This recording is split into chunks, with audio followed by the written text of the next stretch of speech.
Hello guys and welcome back. In this video I'm gonna show how we can implement a nice smooth camera controller.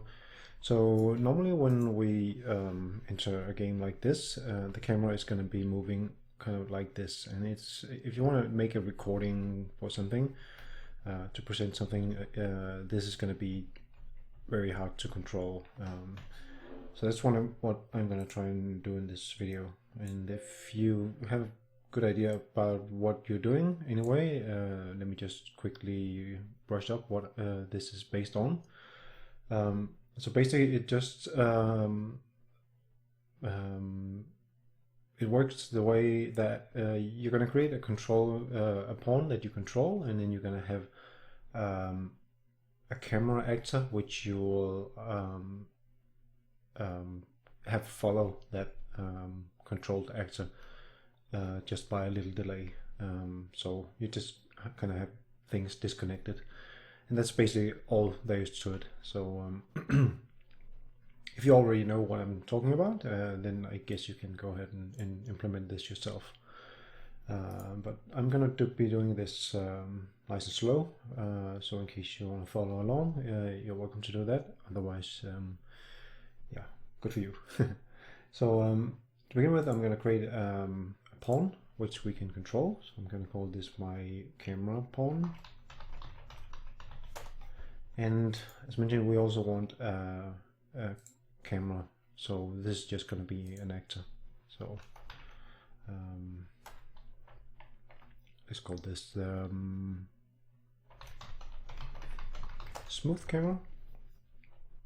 Okay, and the pawn itself, we need to implement the movement logic. And if you don't want to do this yourself, you can actually go ahead and open up one of the I think it's flying saucer example, and it's where I borrowed most of my inspiration for this. So anyway, what I'm going to do here inside the begin play for the camera pawn is that I'm going to spawn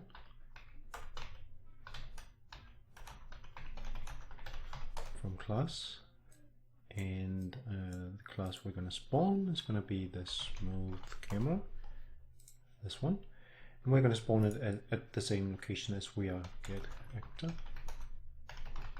transform. And then since I want to be accessing this camera afterwards, I'm gonna drag out and promote to a variable, which I'm gonna be calling my smooth camera. And then we're also going to switch the view to this camera, and we do that by using a node called set view target with, maybe not that one,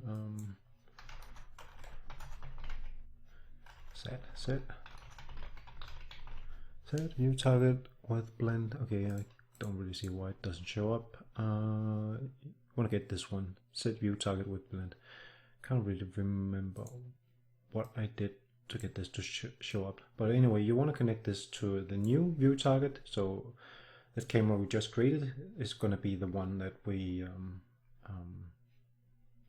look through. And the target itself is going to be a player controller reference, so you can just type in get player controller like this. Oops. And connect that one up. So that's the basics of getting this actor to spawn. So one thing also we want to do here, if we look at I think it's the settings and the maps and modes. When we create a blank project, we don't have any game mode, or we have this game mode here, which is, I think it's just some kind of generic basic something. So I'm going to create a new game mode and call this my mode. And that means that it's going to be using this, using this one. Also going to set the level to this one. Let's see. So we have the game mode in here, and if we open that up, it looks weird, but normally it looks collapsed. But anyway, so here on the default classes, it says our class is default pawn class, and right now it's default pawn, and the default pawn has this basic movement control. So if I just play, we still have this control. We can move around with the ASDW, and if I shift F1 and eject, we can actually see that we have this ball here, and that's actually the default pawn, in case you're wondering what allowed you to move around. So that's how that works. So instead of using the default pawn, obviously we want to use our camera pawn. So now we're going to be using this one instead. So if I play, I can't really move now because I don't have any control or movement stuff set up for this. So that's what we need to set up. So what you want to do is go to your project settings on the input, and you want to add some axis mappings here. So you have the action mappings and the axis mappings, and you want to go for the axis mappings and add a move forward and move right, and a move up and a move look up and a look right. So all of these you want to add. And since I'm left-handed, I instead of ASDW, I used JKLI, and for up and down I use U and N, which is next to. You have mouse Y and X, and if you like this to be inverted, just type in the scale minus. So just pay attention to the scale here, but you can basically see just how this is set up. Right. So in order to get this to move, actually, we need to control this by from the event tick here. So what we want to do here is actually to add a few variables to tell our pawn which direction we want to move. So we want to have something like current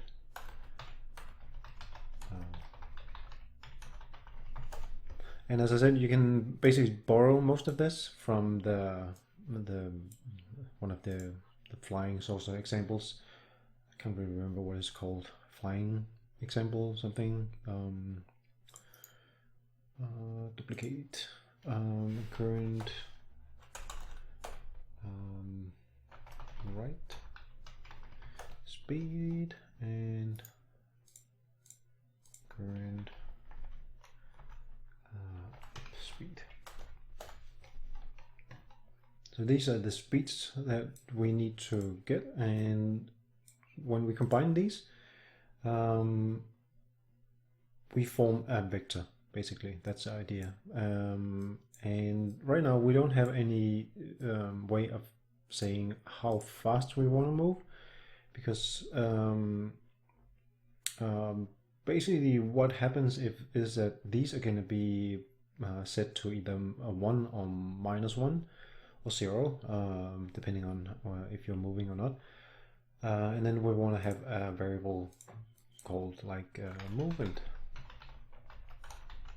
speed. So this is if we just compile this, then we can set a default speed to like 50, for example, and we could also make this public, so that if we place one of these in our scene, our camera pawn, we'll have this movement speed. I made a mistake here. Speed, like that. So that means that you can alter it here. So anyway, we want to take this movement speed, and we want to also pull that out here, and then we'll multiply.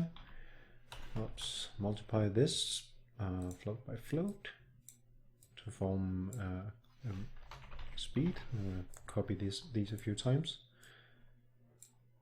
and also this, and then we will make a vector and just combine all these together. So that's going to give us well, a vector, which is basically just an arrow or a direction where we want to move. And what we want to do with this is we want to add this to a local direction for our actor. So add actor local offset this one. Oops. And connect this one up. That takes care of the movement. So we also want to get some stuff with the rotation. So we need to do a similar thing here. I have something, if you remember a rotation, we're going to basically make a rotation or rotator. And it takes a roll, pitch, and yaw. So current roll, speed,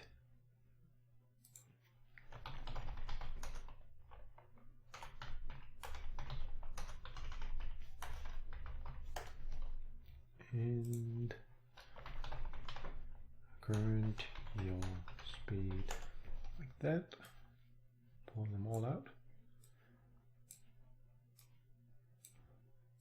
There we go. And I forgot, we need to multiply this by something. So we're gonna have a rotation also, like rotation speed. And just like that, we did with this movement speed, just gonna set some default value. So drag that one out, multiply float by float, copy these a few times. It's pretty straightforward, as you can see. It's just the same I'm doing basically. Whoops. And this is the roll. This is the roll, and this is the pitch, and this is the yaw. There we go. And then we're gonna add actor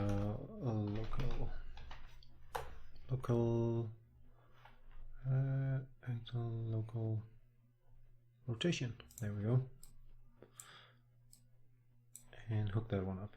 So that's kind of the backbone of the movement controller for this. So in order to populate these guys here, we can do this in a few ways. I like to do it with each of the keys. So we have these move forward, for example. This axis movement event. You don't need to use these really, because you could actually just instead of having these, we could actually do something simpler, just by saying get move forward. This one. This is basically going to give you the same. So actually, let me just do this, since yeah, this will actually definitely simplify things. So let's see. Do I want to do this, or do I not want to do this? Actually, no. Let me not do this. Because it's going to be clear in a moment. Sorry about that. Confusing myself. Let's not do it. But in case you didn't want this to be a smooth camera, you could actually just hook these in just like that. But it's going to be clear in a moment. So basically what we want to do here, when we move forward, we want to set the current forward speed at some point here. And all this smooth movement stuff is going to come from using the an F interp interp 2, which is going to take care of all this smoothiness. Get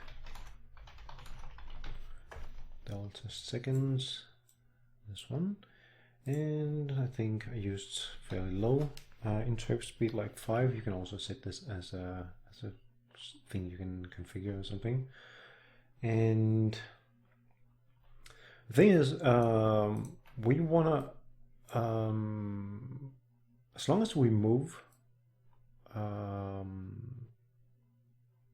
let's see. Well, we're going to take our movement speed here, and we want to multiply this one, float by float, in here, and we'll set that as our target. And our current forward speed is this, right? That's gonna be what we need for this. So we can actually go ahead and test this now. So if I, maybe not, I may have forgotten something. What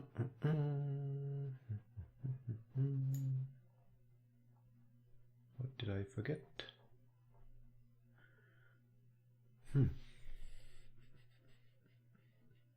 Current forward speed multiplied by this, make vector.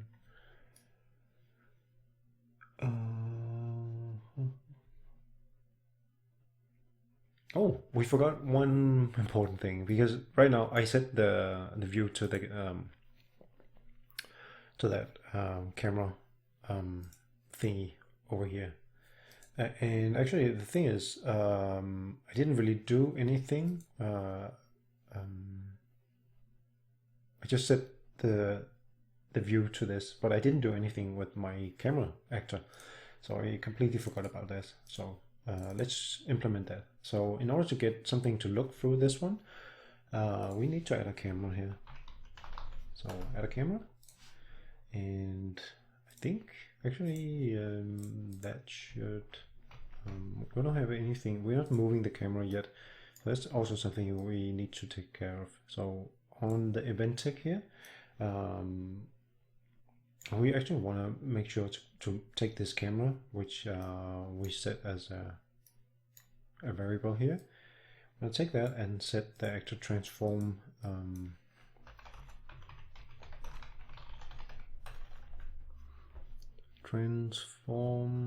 this one like that, and connect that one up again. Oh, that was actually rotation, actually. Let me just get rid of that. Set.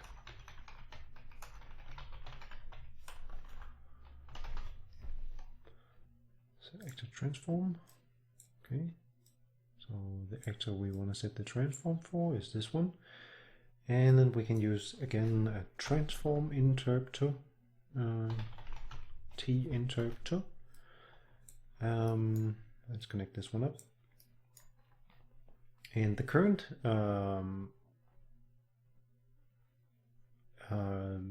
interp is actually what, yeah, the transform for this. So we need to get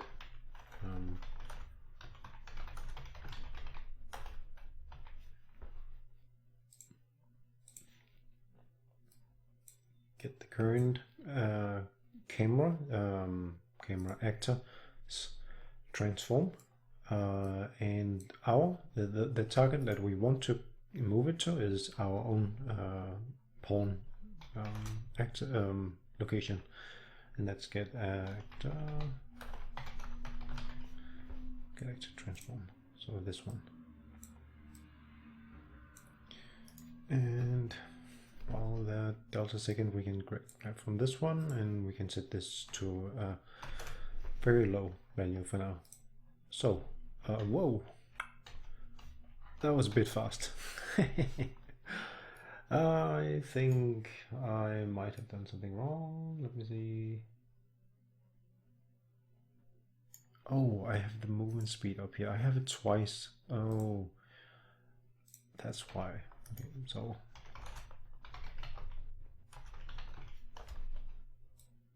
I'm gonna get the world delta seconds instead, and we don't want the rotation speed, we also want the delta seconds. Yep, like that. Let's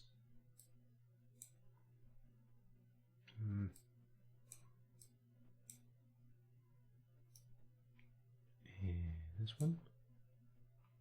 one goes here, and this one, whoops, should go here. There we go. Yes. and this one should go here, and this one should go here. It's much better. Alright, so let's test the forward speed. As you can see now, we can move forward, and I released the forward key, and it slows down very slowly. And holding it down again, and comes to a pause very slowly. We don't have the rest of the movement, but they are luckily very easy to implement. So let's do that.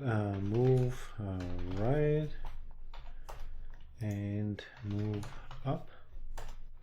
Oops.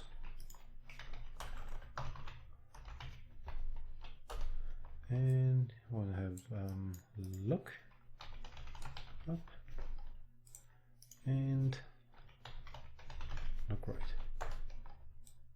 There we go. So the move forward, the move right, and up, they are really easy. We can basically just copy this stuff here.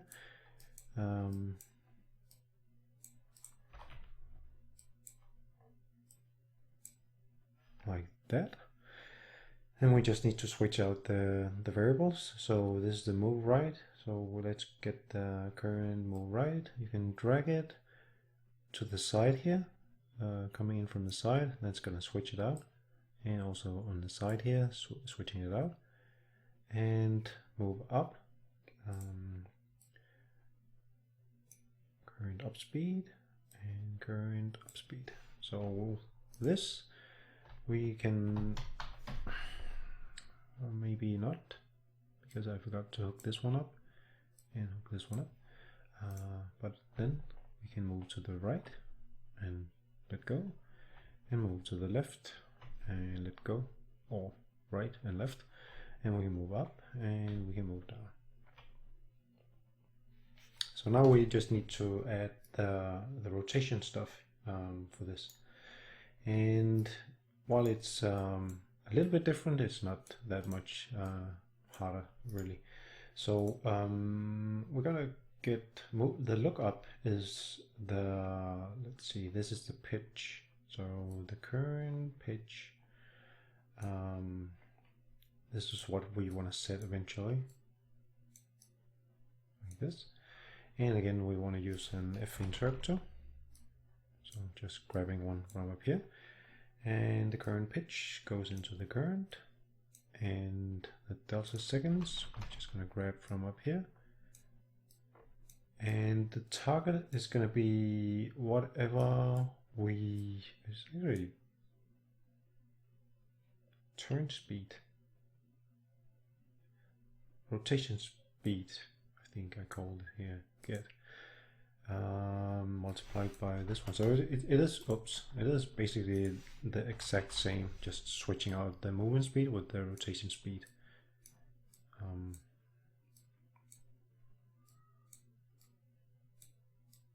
So something like that, just arranging this a little bit. And let's just quickly test this out. So I can now look up and I can look down, and I can move to the side and all that stuff. So let's also implement the look right, and I believe we can just for now start off by copying this, and oops. So this is going to be the yaw and the yaw and I forgot the axis again. God damn it. Okay, so this allows me now to turn. So as you can see, now we can turn. Now this does introduce some kind of tilt here, especially when you look down. It's gonna be tilting a little bit. So in case you want to get rid of that, we can control this by adjusting the roll a little bit. So we can basically just do this after here by getting our actors, pawn actor rotation.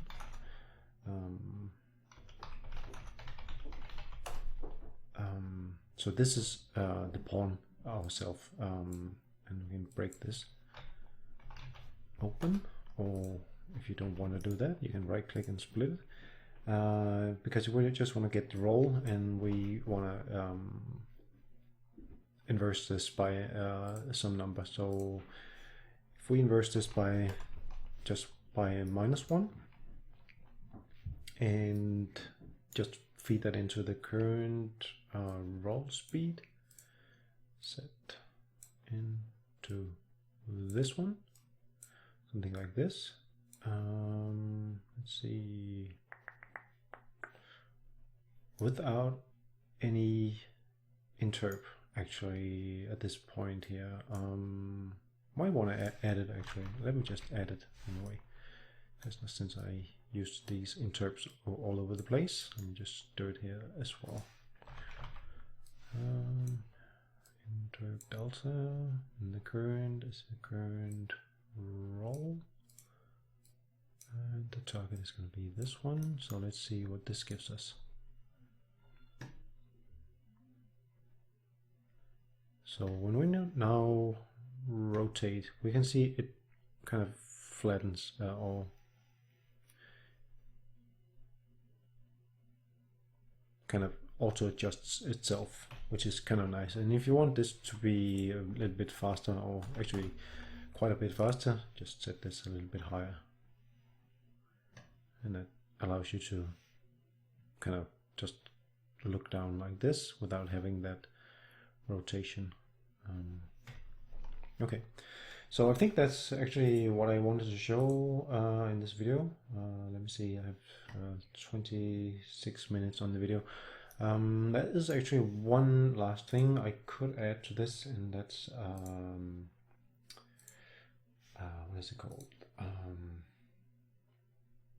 An autofocus for the camera, which is kind of nice. So if you want to stick around for that, you're welcome. Otherwise, feel free to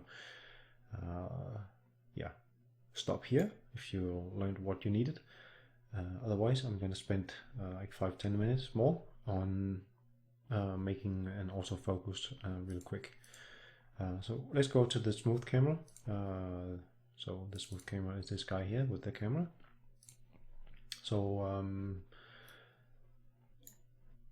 the smooth camera works by shooting out or the autofocus, which is just going to be working by shooting a line trace forward. So it's kind of simple, really. And for that, we need some kind of focus distance represented by a float. Let's call this focus location, and we also need some kind of infinite location.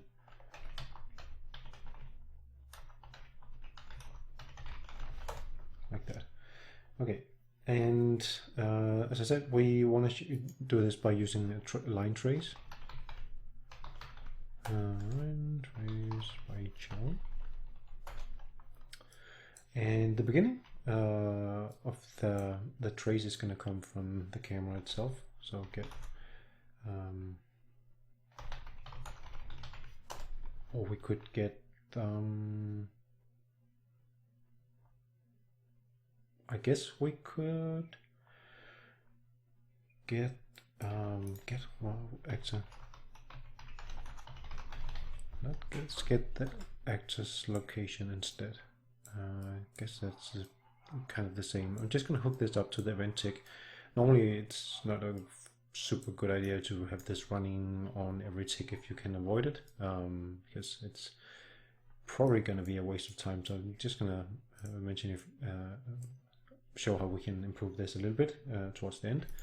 So get actor rotation, and from the actor rotation we can get the forward vector, and we'll add this together with the vector plus vector to get the endpoint. But before we do that, we want to multiply this by let's say the infinite focus location. Let's make this public, compile, and give this 10,000. So this is going to be, yeah, quite a while, a bit out. So get forward vector, multiply this by a float, and we're gonna multiply this by the infinite destination, and that we want to add to this. So here we go. Okay. So in case we hit something, actually we want to make a check here. So in case we hit something, we want to do something from this out hit here. So break hit result, and basically what we want to do is to, if we hit something, we want to set the focus location to the distance of to the distance that line trace traveled. So, and that we can find by subtracting the location where it hit from the start trace, and then get the vector length.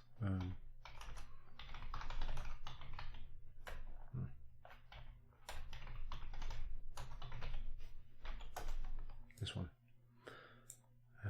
So we can plug that one in here, and let's see.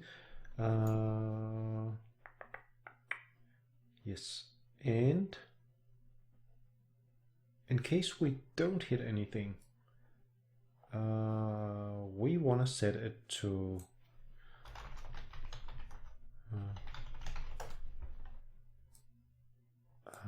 we want to set it basically to the infinite location here.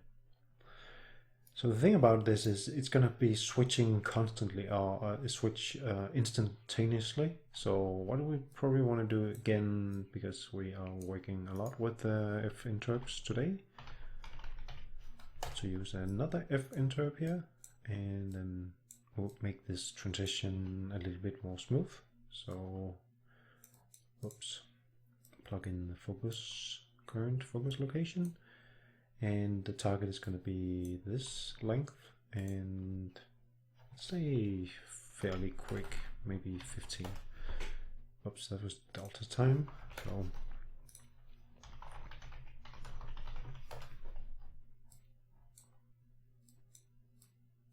like that, and we can do the same down here. Pull that one out a little bit. Infinite, there we go. And with that, all we need to do is to feed this into something. And on our camera, let's see, we have the camera here.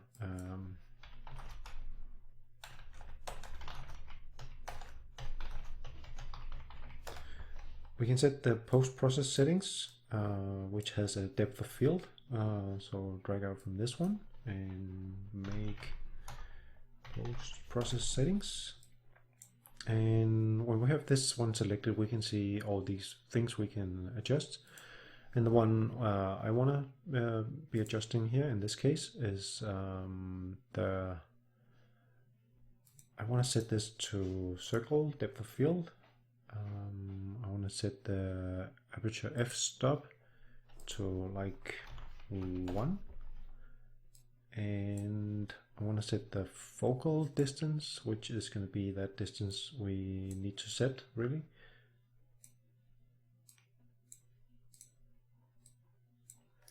And let's see, we have whoa, everything expanded, great.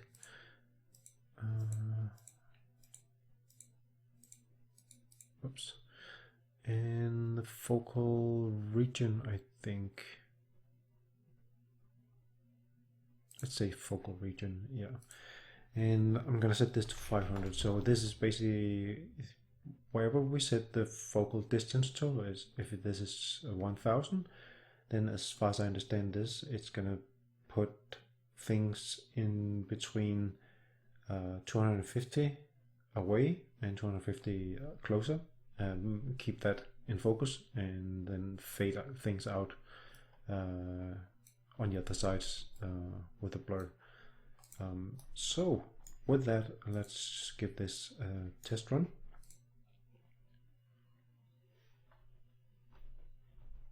We'll probably need something to see this, otherwise it's just going to be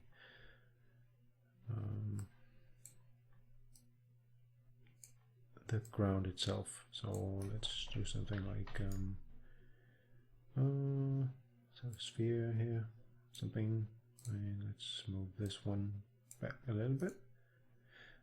Right.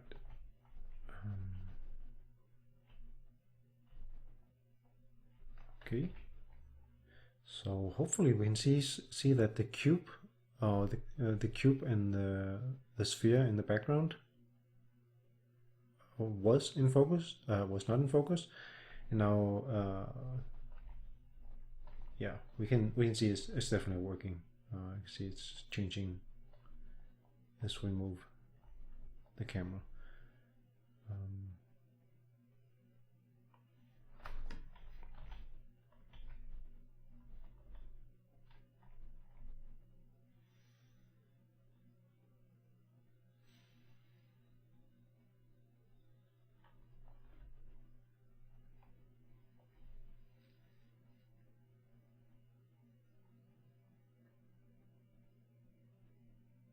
Yes. Whoops, where did I go? Okay, awesome. So there we have it. I think that's all I wanted to add today. Let's add a vignette also. I like the vignette.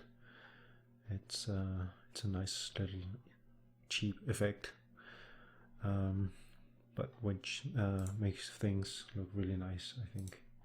So let's give this a vignette intensity of 1, I believe. No, 100? Is it 100? No. Okay, if I could get it to work. Vignette, is it French? Intensity 1. Okay, it's supposed to be 1. I don't really see it. Ooh. Oh, what a shame. What a shame. What did I do wrong? What did I do wrong?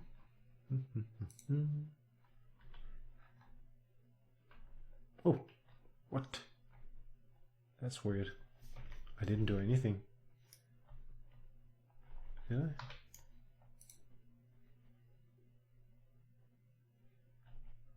Wow, that's really bugged. Okay, I don't know why it suddenly showed up. I think in this case I have no idea what kind of weirdness I ran into here, but it seems like it's popping. It's not working in the beginning, and then when I moved a little bit, it started to work. So I don't know why, but I think I'm just gonna keep it off. And instead I'm just going to add post-process volume out here, like that. Set this to unbound, and then add the vignette here, like this. So this should be the same. There we go.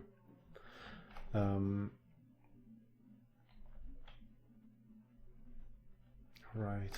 There was something I wanted to add to this.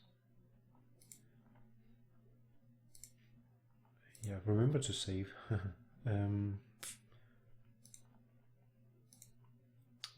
What was it? Oh yeah. Instead of using the event tick, that's the last thing I'm gonna say. So create a custom event.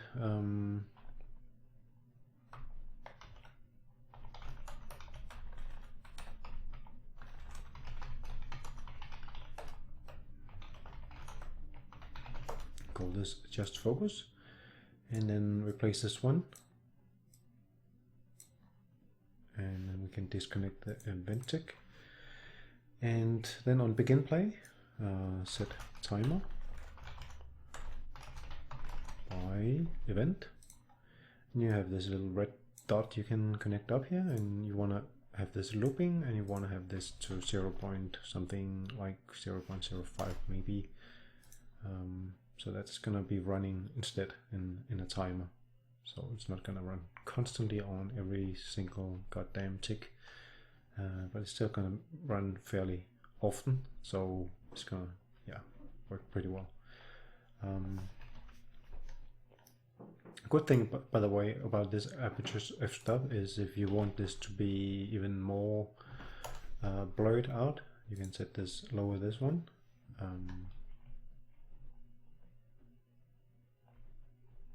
And you see it gets really blurred out. It's only like a very tiny portion of the screen that becomes in focus, really. So I don't know if you like this. The blurring is kind of weird looking, by the way. It's kind of grainy, so I'm not really sure about that. I haven't played that much with the settings here. So anyway, that's it for this video. Sorry it became a little bit longer than I first wanted. So but anyway, I hope you enjoyed, and thank you for watching. Bye bye.